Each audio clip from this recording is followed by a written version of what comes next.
Hello students, कैसे हैं आप सभी। प्यारे बच्चों, मैं लाली वर्मा आप सभी का मैग्नेट ब्रेन्स हिंदी मीडियम में दिल से स्वागत करती हूँ। साथ ही साथ ये आशा भी करती हूँ कि आप जहाँ भी होंगे स्वस्थ होंगे, खुश होंगे, प्रसन्नचित होकर वीडियो देखने बैठ गए होंगे। बताओ, क्या मैं सही सोच रही हूँ? चलो भैया, बहुत अच्छी बात है। तो बताइए ना कमेंट करके कि आपको मैग्नेट ब्रेन्स पर कक्षा 8वीं की हिंदी पढ़कर कैसा लग रहा है। क्या आपने अपने मित्रों को लिंक शेयर की है? यदि नहीं की है तो जल्दी से जल्दी लिंक शेयर करो। मुझे पता है कि आप बड़े स्मार्ट हैं तो स्मार्टफोन्स भी आपके पास होंगे ही, और जो स्मार्टफोन्स होंगे ना उनमें बहुत लंबी सी एक फ्रेंड लिस्ट भी होगी। तो जल्दी से फटाफट लिंक शेयर करो ताकि वे सब भी हिंदी पढ़ सकें।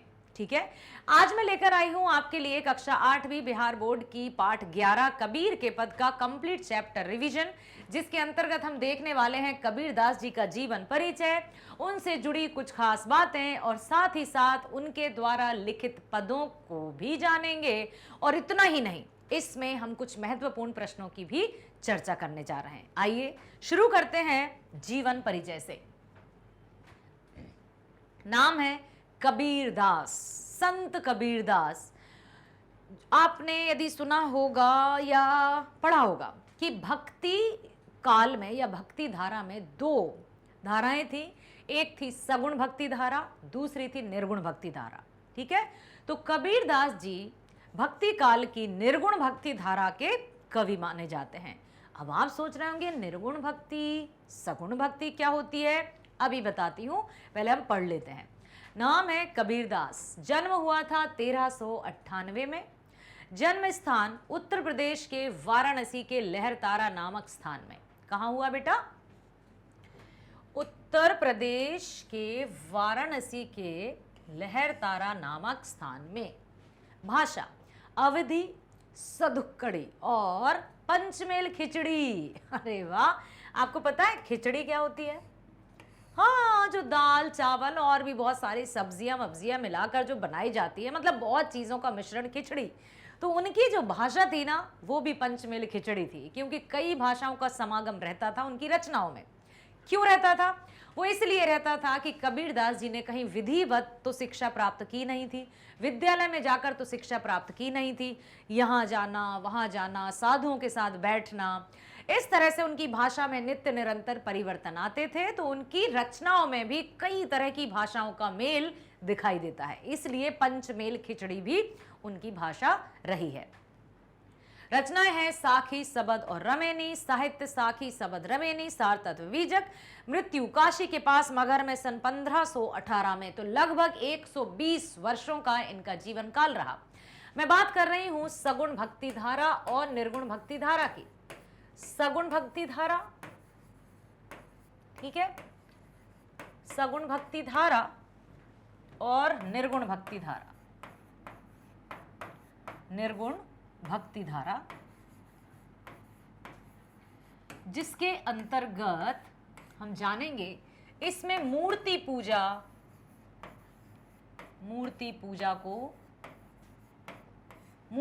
पर, और इसमें निराकार ब्रह्म की पूजा, कोई आकार नहीं है, निराकार ब्रह्म, ठीक है, ब्रह्म की पूजा। तो सगुण भक्ति धारा के जो कवि थे उसमें प्रमुख माने जाते हैं तुलसीदास और सूरदास, क्योंकि तुलसीदास जी ने श्री राम पर आधारित रचनाएं लिखी हैं और सूरदास जी ने श्री कृष्ण पर, अर्थात रंग रूप के आधार पर उन्होंने अपने अपने प्रभु को माना है। यदि हम निर्गुण भक्ति धारा की बात करें तो निर्गुण भक्ति धारा में सबसे पहला नाम आता है संत कबीरदास जी का।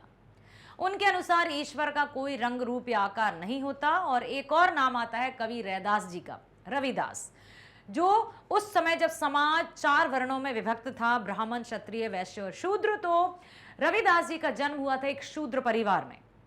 उन्होंने शूद्र परिवार का होते हुए समाज में बहुत सी उपेक्षाओं का सामना किया। सब उनको बहिष्कृत करते थे, लेकिन फिर भी उनको कोई फर्क नहीं पड़ता था। और उन्होंने साफ साफ लिखा, जाति ओछी पाति ओछी, ओछा जन्म हमारा, राम राज की सेवा कीनी कहे रविदास चमारा। अर्थात यदि मुझे कोई भक्त कहता है, इससे ही मुझे अच्छा लगता है कि मैं प्रभु का भक्त हूं, मेरी पहचान एक भक्त के रूप में की जा रही है, मेरे लिए बहुत बड़ी बात है। कौन सी जाति क्या जाति, मुझे इससे कोई लेना देना नहीं।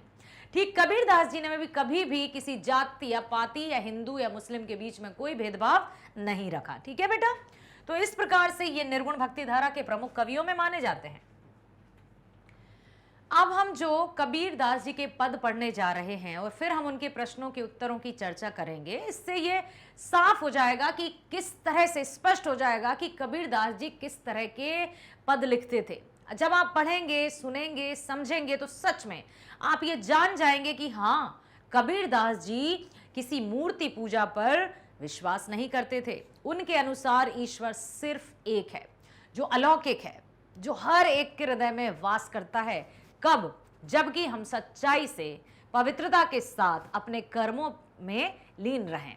यदि हमारे मन में ईर्ष्या, जलन, द्वेष, बैर भावना है तो फिर हमें परमात्मा की प्राप्ति कदापि नहीं हो सकती। यदि हमारे मन में प्रेम है, भक्ति है, निश्चलता है, पवित्रता है तो परमात्मा यही है। इसलिए ईश्वर को ढूंढने के लिए हमें यहाँ वहाँ कहीं भी भटकने की आवश्यकता नहीं है। ठीक है बेटा, इतना साफ हो गया, स्पष्ट हो गया। कबीर भक्ति काल के अप्रतिम भक्त कवि थे। भक्ति काल के अप्रतिम मतलब सबसे अनोखे, प्रसिद्ध, सर्वश्रेष्ठ, अग्रणीय। ठीक है, हम यहां पर अप्रतिम को लिख सकते हैं सर्वश्रेष्ठ, सर्वश्रेष्ठ। ठीक है, और हमने क्या लिख सकते हैं बेटा? सर्वश्रेष्ठ के अलावा अग्रणीय, अग्रणीय मतलब आगे। और हम क्या लिख सकते हैं? प्रसिद्ध। ठीक है, तो इस तरह से हम कह सकते हैं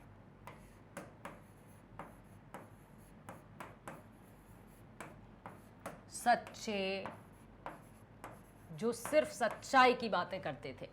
तो कबीर भक्ति काल के अप्रतिम भक्त कवि थे। उन्होंने अपनी रचना के माध्यम से भक्ति के नाम पर व्याप्त बाह्य आडंबरों एवं व्यर्थ अनुष्ठानों पर करारा प्रहार किया है। जिस तरह से समाज में ब्राह्मण, क्षत्रिय, वैश्य और शूद्र, ये 4 वर्ण थे। उस समय 1398 में जन्म हुआ था ना उनका, 1518 में मृत्यु, लगभग 120 वर्ष का उनका जीवन काल रहा। और उस समय समाज में जाति पात जोरदार तरीके से था, जमकर था। ब्राह्मण जो पूजा अर्चना करते थे, वेद का ज्ञान प्राप्त करते थे, शिक्षा प्रदान करते थे, जो सिर्फ ब्राह्मणों के हाथ में था। दूसरा था क्षत्रिय। क्षत्रियों का कार्य था युद्ध, रक्षा, सेना, ये सब। वैश्य जो रहते थे वो व्यापार करते थे और शूद्र बेचारे सेवा में लीन रहते थे। ऐसी स्थिति में, अच्छा हाँ, एक और बात बता दूं कि मूर्ति पूजा के खंडन के पीछे एक और बात रही है कि उन्होंने मूर्ति पूजा को विशेष क्यों नहीं माना, क्योंकि उस समय मुगलों का शासन था और मुगलों ने हमारे भारतवर्ष के जो भी मंदिर थे, जो भी पूजा स्थल थे, उन सभी की मूर्तियों को खंडित कर दिया था। ऐसे में भारतवासी जो थे पूरी तरह से निराश हो गए। उनको लगा कि हमारे देवालय, हमारे मंदिर, हमारे जो पूजा स्थल हैं वो नष्ट कर दिए, अब हम क्या करें, हम कैसे जाएं। तो उनको प्रोत्साहित करने के लिए कबीरदास जी ने ये जागरूकता फैलाई कि मूर्ति पूजा में कुछ नहीं रखा है। आप ये ना सोचें कि मंदिर में ही ईश्वर मिलते हैं या मंदिर में ही अल्लाह या मस्जिद में ही अल्लाह मिलते हैं।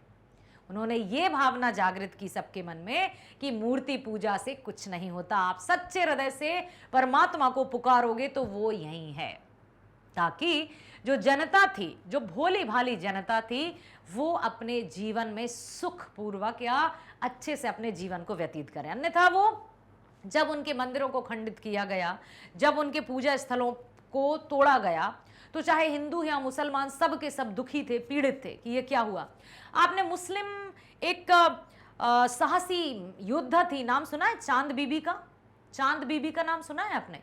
नहीं सुना तो सुन लीजिए। चांद बीबी एक मुस्लिम साहसी योद्धा थी जिसने अकबर की सेना का डटकर मुकाबला किया था, अकेली औरत ने। अहमदनगर का किला सुना है आपने? अहमदनगर किले की रक्षा के लिए चांद बीबी का नाम बहुत सम्मान के साथ लिया जाता है। बच्चों के मन में यह प्रश्न आता है कि मैडम वो मुस्लिम थी और उसने अकबर मुस्लिम का ही विरोध किया। हाँ, ये थी भारतीयता की भावना। हिंदुस्तानी थी वो, उसने हिंदुस्तानी होकर अपना फर्ज निभाया। अकबर की सेना का डटकर सामना किया था और मुगलों से अहमदनगर किले की रक्षा की थी। वो बात अलग है कि उसके ही एक अपने ही आदमी ने उसकी हत्या कर दी थी। लेकिन जो अपने कर्म को अंजाम देते हैं, जो अपने कर्म के प्रति पूरी तरह से समर्पित रहते हैं, इतिहास में सदा अमर हो जाते हैं, मरकर भी। आज हम चांद बीबी के बारे में क्यों बात कर रहे हैं, जबकि वे यहां नहीं है। बात है 14वीं शताब्दी की, लेकिन आज हम बात कर रहे हैं क्यों? क्योंकि वे अमर हैं। इतिहास उन्हीं को सलाम करता है जो कर्म को पूजते हैं। ठीक है, तो यहां पर बात यही की है कि इस पाठ में हम पढ़ेंगे कबीरदास जी के पदों के माध्यम से जब मुगलों द्वारा मंदिर मस्जिदों को तोड़ा गया था, मूर्तियों का खंडन किया गया था, तो बेचारी जनता, भोली भाली जो जनता थी, जो मूर्ति पूजा पर भरोसा रखती थी, उसके मन में बहुत विचार ऐसे उत्पन्न हुए, वो निराश हो गई। उनके मन में आशा की किरण जगाने के लिए, उनके मन में विश्वास जगाने के लिए कबीरदास जी ने ये अलख जगाई कि मूर्ति पूजा से ही भगवान की प्राप्ति नहीं होती। आप सच्चे मन से ईश्वर की प्रार्थना करोगे तो ईश्वर आपके पास है। तो ये एक बहुत अच्छी अलख थी, एक बहुत अच्छी ज्योति थी जो सभी लोगों के मन में जागी।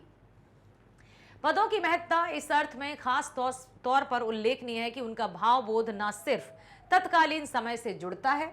ऐसा नहीं है कि जो उस समय, यदि कबीरदास जी की हम बात करें 1398 से 1518 तक की, उसी समय इनके लिखे हुए पद या इनकी साखियां उसी समय बड़ी अच्छी थी और मेल खाती थी, बल्कि आज भी समकालीन समय में भी उनकी उपादेयता यथावत है, एज इट इज है। यथावत का अर्थ वैसी ही है जैसी उस समय थी। आज भी उनके पदों को, उनकी साखियों को उतना ही प्रासंगिक माना जाता है जितना कि उस समय। पहले पद में स्थापित रूढ़ियों के समानांतर सच के सीधे साक्षात्कार की प्रस्तावना है। अर्थात जो पहला पद है उसमें रूढ़ियों के समानांतर सच के सीधे साक्षात्कार की रूढ़िवादी विचारों को हमें नहीं मानना है। अर्थात जो लिखा लिखाया है उस पर मैं भरोसा नहीं करता कि भाई वेदों में ये लिखा है, वेदों पुराणों में ये लिखा है, पुराणों में ये किसने लिखे थे? इंसान ने। क्या लिखा था? स्त्रियां सिर्फ घर तक सीमित रहेंगी, स्त्रियां घर से बाहर नहीं जाएंगी, कुछ दिन जो होते हैं उनमें पूजा नहीं करेंगी। किसने लिखा? इंसान ने। क्यों?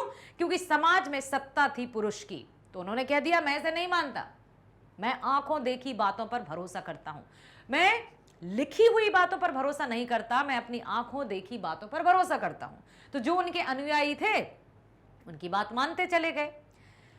अर्थात कागज की लेखी की जगह आंखें ने देखी की प्रतिष्ठा। वहीं दूसरे पद में, अब पहले पद में उन्होंने क्या कहा है कि कागज की लेखनी पर मैं भरोसा नहीं करता, मैं उस बात पर विश्वास करता हूं जो आंखों देखी हो। दूसरे में उन्होंने ईश्वर अल्लाह को कहीं बाहर ढूंढने की जगह अपने मन में ही ढूंढने की हमसे बात कही है। ठीक है, देखो अब हम पढ़ते हैं। मेरा तेरा मनवा कैसे एक होई रे, तू कहता हो आंखें ने देखी, मैं कहता हूं आंखें ने देखी, तू कहता कागज की लेखी। भाई मेरा और तेरा मन कैसे एक हो जाए? तुझे लगता है कि जो कागज पर लिखा है वही सच है, जबकि मुझे तो लगता है कि नहीं नहीं, जो मैं आंखों से देखूंगा वही सच है। मैं आंख बंद करके किसी चीज पे भरोसा नहीं कर सकता, सिर्फ कानों सुनी बातों पर मैं भरोसा नहीं कर सकता। कितनी बड़ी बात है बेटा उस समय, जबकि आज भी लोग सिर्फ सुनी सुनाई बातों पर भरोसा करके अमुक किसी भी व्यक्ति के बारे में गलत या बुरी धारणाएं बना लेते हैं। मैं यहां पर यह जरूर कहना चाहूंगी कि कभी भी किसी की सुनी सुनाई बातों पर भरोसा मत करना, जब तक कि आप किसी व्यक्ति के बारे में जानते नहीं हो, उसके बारे में कोई धारणा मत बनाना। ठीक है, तो मेरा तेरा मनवा कैसे एक हुई रे, मनवा यहां पर मन के लिए है। ठीक है, मेरा और तेरा मन कैसे मिले? तू कहता मैं कहता आंखें की देखी, तू कहता कागज की लेखी। तू कहता है कि कागज पर जो लिखा हुआ है वही सच है, लेकिन मैं उसे नहीं मानता, मैं अपनी आंखों देखी बात पर भरोसा करता हूं। मैं कहता सुरजामन हारी, तू राखे और झाई रे। भाई मैं कहता हूं कि जो हो गया जस्ट मतलब छोड़ो उसको, मैं सुलझाना चाहता हूं और तू उलझा कर रखना चाहता है। नहीं नहीं नहीं, ऐसे कैसे हुआ? ऐसा नहीं करना है। समय बर्बाद नहीं करना है। जो बीत गया उसके बारे में सोचना नहीं है, जो अभी आया ही नहीं है उसके बारे में भी नहीं सोचना है। जो वर्तमान है उस पर हमें ध्यान केंद्रित करना है। मैं कहता हूं जागत रही हो तू रहता है सोई रे। मैं कहता हूं जाग मुसाफिर जाग, तेरी गठरी में लागा चोर मुसाफिर जाग जरा। ये भी कबीरदास जी की ही पंक्तियां हैं। तो यहां पर जब तुझे जागना चाहिए, जब तुझे देखना चाहिए, तब तू आंखें बंद कर लेता है। जब तुझे जागना चाहिए, जब तू खर्राटे लेकर सोता है। तो मैं कहता हूं जागत रही हो तू रहता है सोई रे।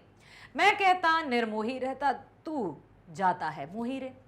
जग, जीवन, लोभ, मोह, माया, धन, दौलत, भौतिक वस्तुएं, ये सब लुभावनी बातें हैं और इनकी तरफ आकर्षित होकर जाते जाते हैं और सब कुछ भूल जाते हैं। रिश्ते नाते तक भूल जाते हैं, संपत्ति के लालच में, सुखों के लालच में।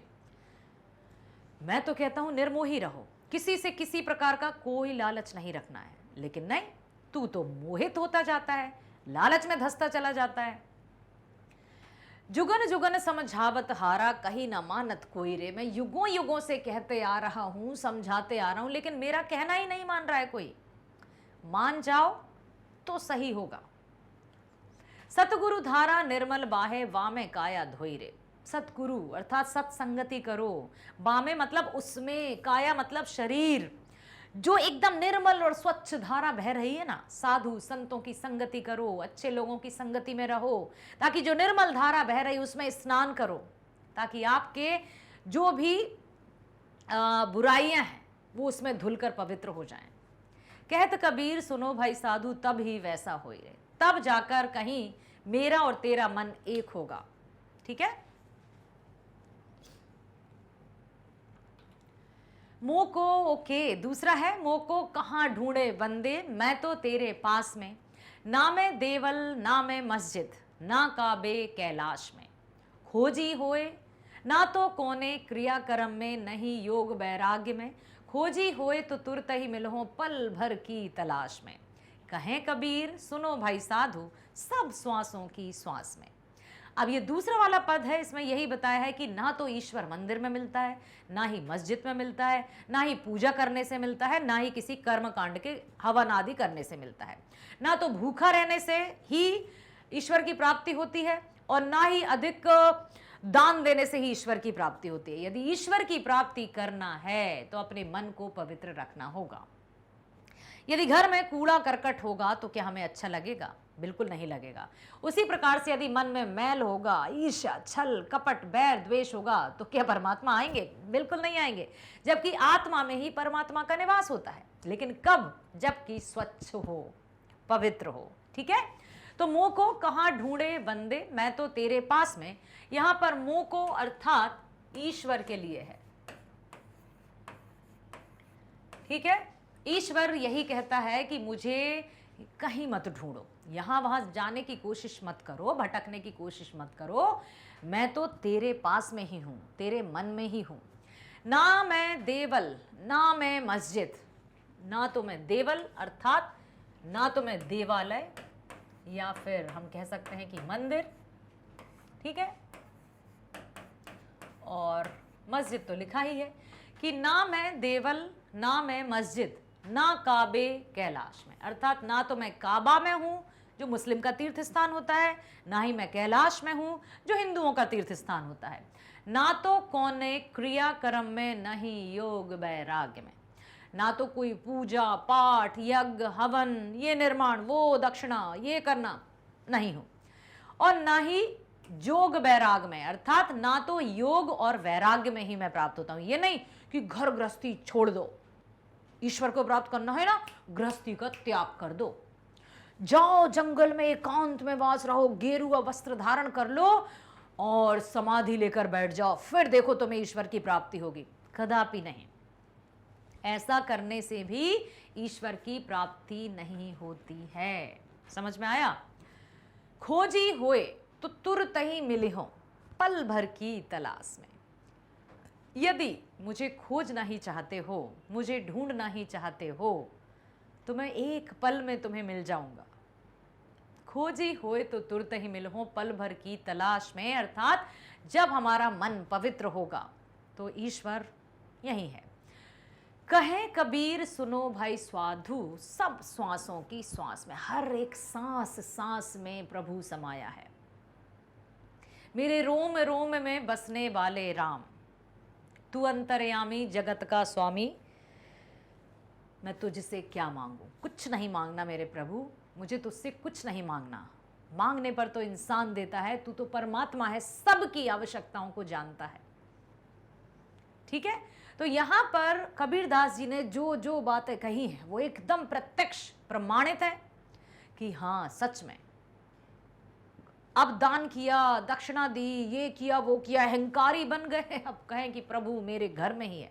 रावण को याद कीजिए, शिव जी की मूर्ति को उठाकर लंका में ले गया था कि मेरे ही हैं, मैं हूं शिव का भक्त।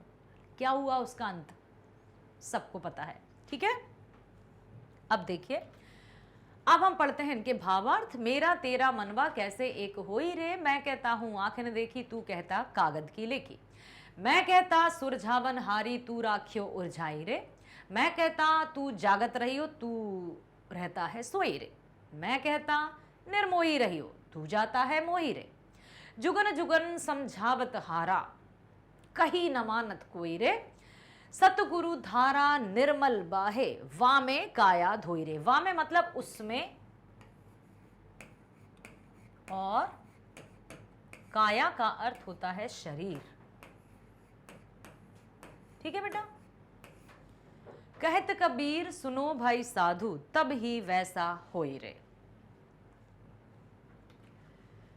अब अर्थ क्या है कि मेरा और तेरा मन कैसे एक हो सकता है, मेरा तेरा मनवा कैसे एक होई रे, क्योंकि तेरे और मेरे विचार तो मिलते ही नहीं हैं।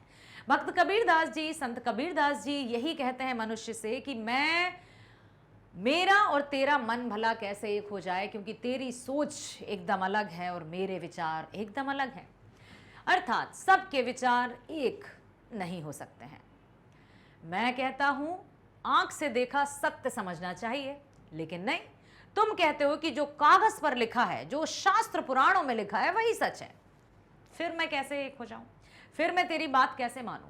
मैं किसी काम को सुलझाने की बात करता हूं और तुम उसे उलझाने की बात करते हो।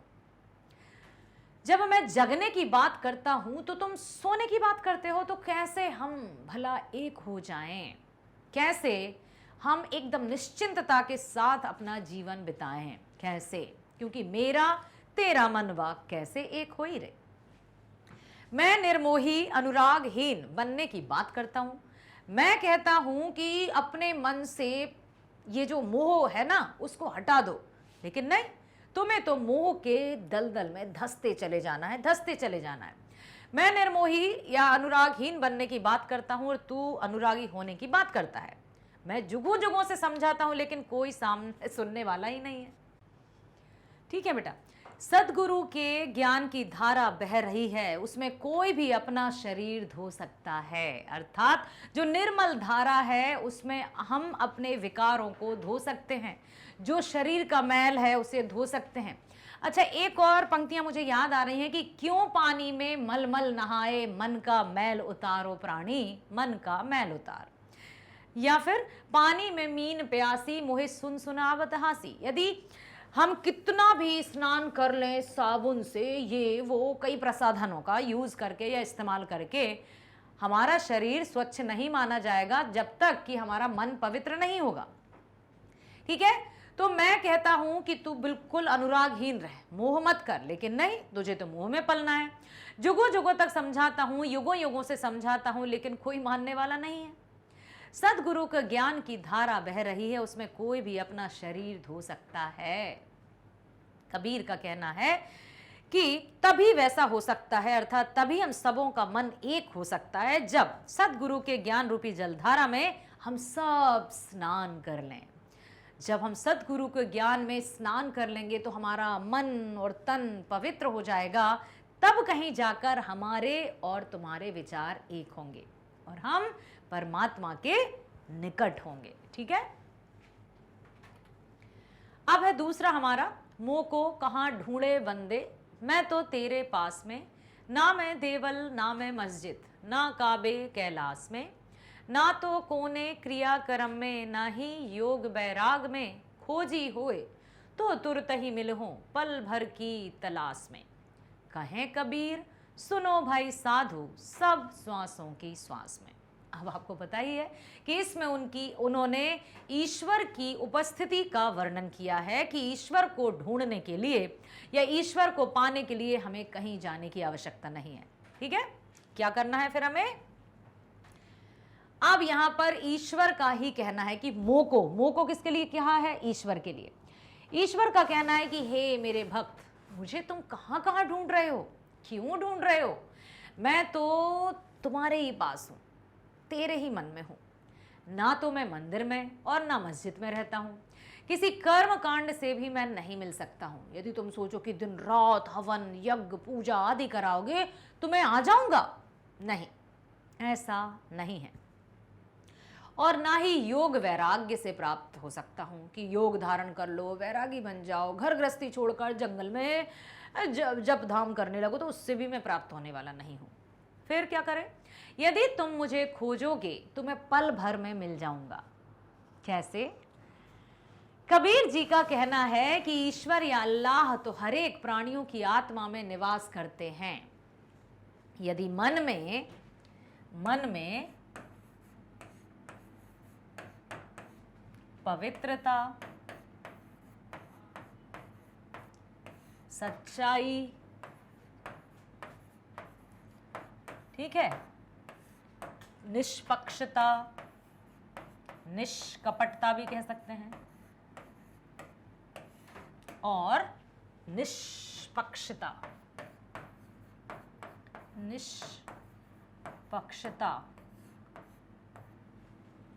प्रेम है तो ईश्वर की प्राप्ति की जा सकती है। ईश्वर की प्राप्ति की जा सकती है। ठीक है, इतना ध्यान रखिएगा कि ईश्वर को ढूंढने के लिए या ईश्वर को पाने के लिए अपने मन में पवित्रता, सच्चाई, निष्कपटता, निष्पक्षता और प्रेम को लाना होगा, तब जाकर हम ईश्वर के निकट होंगे। अब हम चलते हैं प्रश्न उत्तरों की तरफ। मेरा तेरा मनवा कैसे एक होई रे, तू कहता मैं कहता आंखन की देखी, तू कहता कागज की लेखी, मैं कहता सुरजावन हारी, तू रहता है उर्जावन। ठीक है, मैं कहता हूं जागत रहिए, तू रहता है सोई रे। तो मेरा तेरा मनवा कैसे एक होई रे याद जरूर कर लीजिएगा। कैसे?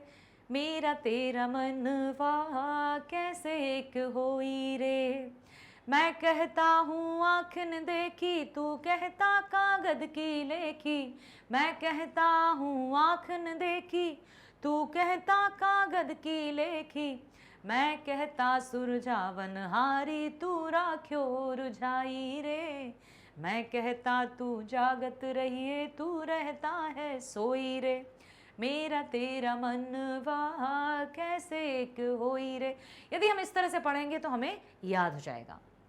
अगला है, ना तो कोने क्रिया कर्म में, नहीं योग वैराग्य में, खोजी होए तो तुरत ही मिलहो पल भर की तलाश में, मोको कहाँ ढूंढे बंदे मैं तो तेरे पास में। ठीक है, इस तरह से हम याद कर सकते हैं। अब है अगला प्रश्न, कबीर की रचनाएं आज के समाज के लिए कितनी सार्थक या कितनी उपयोगी हैं, स्पष्ट कीजिए। जो कबीरदास जी की रचनाएं हैं वे कितनी सार्थक हैं, बताइए। तो मैं तो कहूंगी कि कबीरदास जी की रचनाएं कई सैकड़ों वर्ष के बाद भी आज भी उतनी ही प्रासंगिक हैं जितनी की सदियों पहले थी। आप स्वयं बताइए, क्या आपको ऐसा लगता है कि जो भी पद हमने पढ़े वो लगता है कि अरे यार कहाँ की पुरानी पुरानी बातें हम पढ़ रहे हैं? नहीं लगा ना? सच्चाई लगी ना? बिल्कुल वास्तविकता लगी ना बेटा? यही है उनकी रचनाओं में।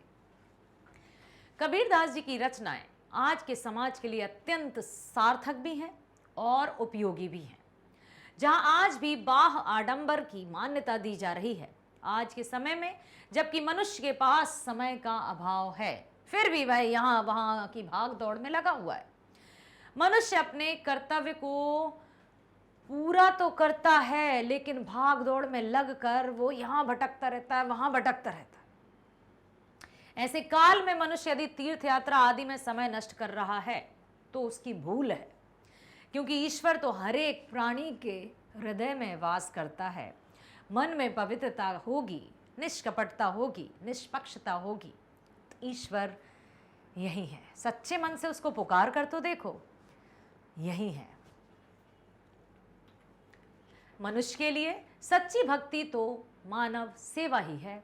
इन सब बातों की सीख कबीर के पद से हमें मिलती है। अतः कबीर की रचनाएं आज के समाज के लिए उपयोगी एवं अत्यंत सार्थक हैं। बेटा, मानवता के गुण की यदि हम बात करें, मानवता या हम जिसको कहें मनुष्यता,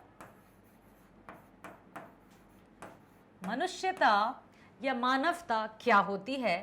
मनुष्यता या मानवता जिसमें प्रेम, करुणा,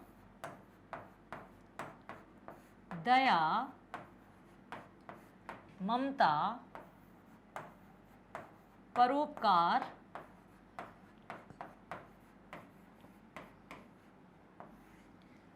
आदि भावनाएं होंगी, तभी हम मनुष्य कहला पाएंगे। ईश्वर ने हमारी रचना बहुत अच्छे सोच समझकर की थी कि जब ये जो मनुष्य है ना, इसमें इस तरह की भावनाओं का होना जरूरी है। लेकिन अब मनुष्य धीरे धीरे बदलता जा रहा है, उसमें नकारात्मकता वास करती जा रही है। लेकिन इसका मतलब ये नहीं कि हर तरफ नकारात्मकता है, आज भी बहुत सच्चाई है। समय बदल रहा है लेकिन अच्छाई है, तो हमें उस अच्छाई की डगर पर ही चलना है और सद्कर्म करना है। ठीक है बच्चे?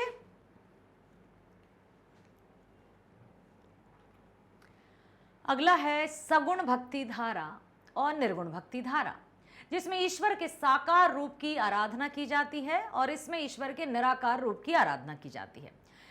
अब कबीर को आप किस श्रेणी में रखेंगे, तो इसकी हम चर्चा पहले भी कर चुके हैं कि कबीरदास जी निर्गुण भक्ति धारा के कवि माने जाते हैं। और निर्गुण भक्ति धारा का अर्थ है जो निराकार ईश्वर को मानता है, जो मूर्ति पूजा में ध्यान नहीं देता है या फिर मूर्ति पूजा को नहीं मानता है। उसके अनुसार ईश्वर सर्वत्र है, वो किसी रंग या रूप या आकार में बंधा हुआ नहीं है। कबीरदास जी निर्गुण भक्ति धारा के भक्त कवि थे, क्योंकि उन्होंने ईश्वर को मानव हृदय में ही रहने वाला बताया है। उनके अनुसार ईश्वर किसी मंदिर, मस्जिद, काबा या कैलाश में नहीं रहता। सच्चे मन में, पवित्र मन में ही ईश्वर का वास होता है। अर्थात जो है तीर्थ स्थान या साकार रूप, उन्होंने किसी भी मूर्ति पूजा पर विशेष ध्यान नहीं दिया। और मैंने इसका दूसरा पक्ष भी आपको बताया था कि कबीरदास जी ने क्यों मूर्ति पूजा को या मूर्ति पूजा का खंडन किया है। क्या तथ्य बताया था, बताइए? कि उस समय मुगलों का शासन था और मुगलों ने भारत के सभी देव स्थान, चाहे वो मंदिर हो या मस्जिद हो, सबको खंडित कर दिया था, जिससे भारत की जनता बहुत उदास हो गई थी। क्या करें, उनकी आशा टूटती जा रही थी, उनका विश्वास चूर चूर हो रहा था। ऐसे में कबीरदास जी ने अपनी रचनाओं के माध्यम से लोगों के मन में आस्था की किरण जगाई और उनसे यही कहा कि पत्थर पूजे हरि मिले तो मैं पूजूं पहाड़, जासे तो चक्की भली पीस खाए संसार। ठीक है, इसलिए उन्होंने खंडन किया। वैसी पंक्तियों की खोज करके लिखिए। कैसी पंक्तियों की? वैसी पंक्तियों की खोज करके लिखिए जिसमें कबीर ने धार्मिक आडंबरों पर कुठाराघात किया है। कुठाराघात क्या होता है? यहां लिखा है कुठार धन आघात, तो कुठार का अर्थ होता है फरसा या कुल्हाड़ी। कुठार धन आघात, ठीक, इसको लिखा है उन्होंने कुठाराघात, कुठाराघात। ठीक, तो अब उन्होंने कुठार का अर्थ यहां पर है फरसा, फरसा भी कह सकते हैं, कुल्हाड़ी भी कह सकते हैं, इस तरह। तो उन्होंने बिल्कुल साफ साफ कहा है कि धार्मिक आडंबरों पर उन्होंने पूरा व्यंग किया है, करारा व्यंग किया है कि धार्मिक आडंबरों से कुछ भी प्राप्ति नहीं होने वाली है। परमात्मा हमें मंदिर में या मस्जिद में या काबा में या कैलाश में नहीं मिलते हैं। परमात्मा हमें हमारे मन में ही मिलते हैं। जब हम सच्ची भावना से ईश्वर को बुलाएंगे तो ईश्वर यही है। ठीक है। मुँह को कहाँ ढूंढे बंदे, मैं तो तेरे पास में, ना मैं देवल ना मैं मस्जिद ना काबे कैलाश में, ना तो कोने क्रियाक्रम में न ही योग वैराग्य में, खोजी होए तो तुरत ही मिलहो पल भर की तलाश में। कहें कबीर सुनो भाई साधु सब श्वासों की श्वास में। यही उन्होंने कहा है। आशा करती हूं आपने बहुत ध्यानपूर्वक हर एक प्रश्न को सुना, कबीर दास जी के जो पद हैं उनसे शिक्षा प्राप्त की और अपने मन में पवित्रता, सच्चाई और परोपकार की भावना को बसाया है और हमेशा बसाए रखिएगा। और इसी तरह बने रहिए मेरे साथ मैग्नेट ब्रेन्स हिंदी मीडियम पर। मिलते हैं बेटा नेक्स्ट वीडियो में। स्वस्थ रहिए, खुश रहिए, bye bye, thank you so much.